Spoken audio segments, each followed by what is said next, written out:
are words and phrases which have a special place in current global Western politics, such as rule-based order, security concerns, and democracy versus autocracy, and they are unsparingly deployed for explaining the current situation in international relations. The rules-based order does not consider the views, nor does it meet the common expectations of two-thirds of the countries that make up the international community, and that is why I have very low expectations of that kind of order. It cannot bring breakthroughs and pave the way for more stable and fair relations among countries in the future.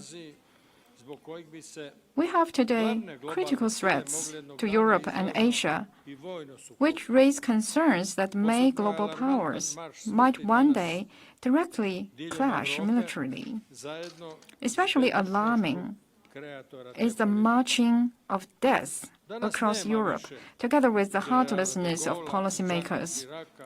Today, there is no General de Gaulle, Jacques Chirac, and Gerhard Schröder to oppose U.S. militarism and unilateralism.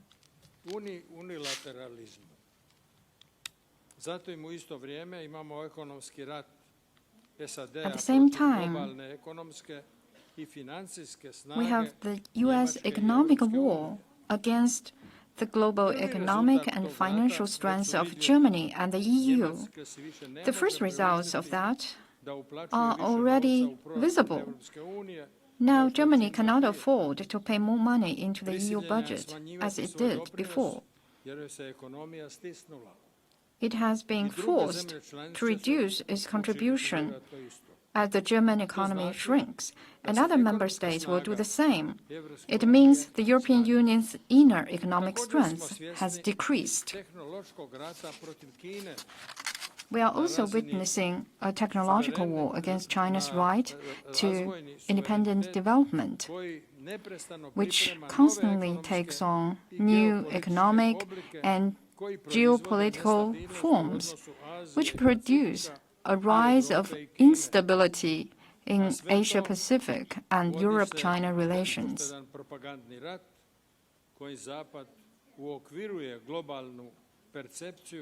Besides, there is a merciless propaganda war by which the West frames global perception of the war in Ukraine.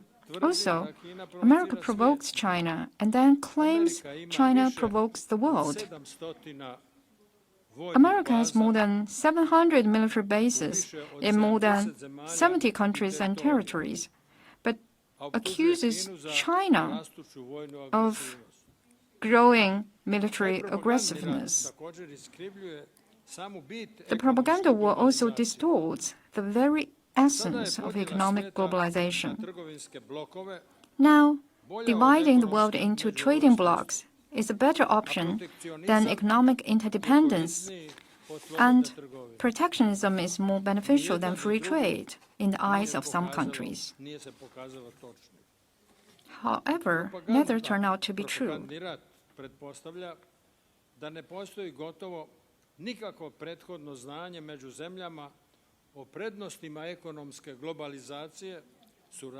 The propaganda war has gone much too low, assuming there is no prior knowledge among countries about the benefits of globalization and cooperation. Ladies and gentlemen, I was the last president of Yugoslavia. I know what war is, and I know how to build peace. I said then and believe now that conflict is the worst enemy of people, and cooperation is their best friend.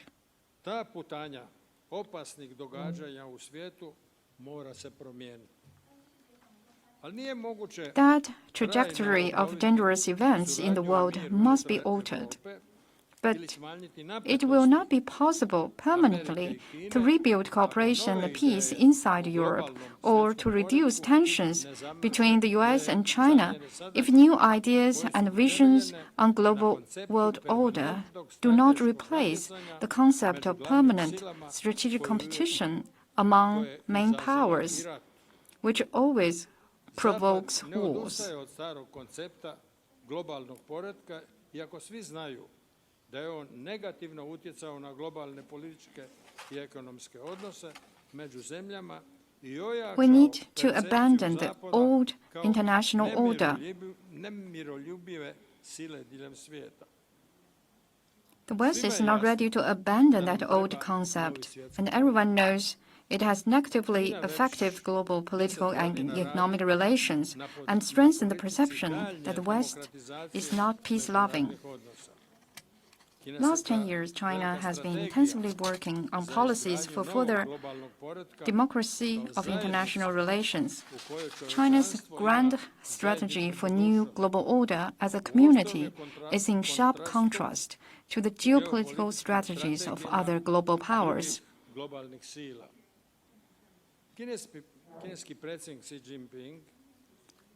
Chinese President Xi Jinping is the only global leader that has envisioned and proposed that kind of world order which gives an advantage to the interests of humanity, the global peace, and holds to the ideal of a world in which different civilizations and social systems are equal.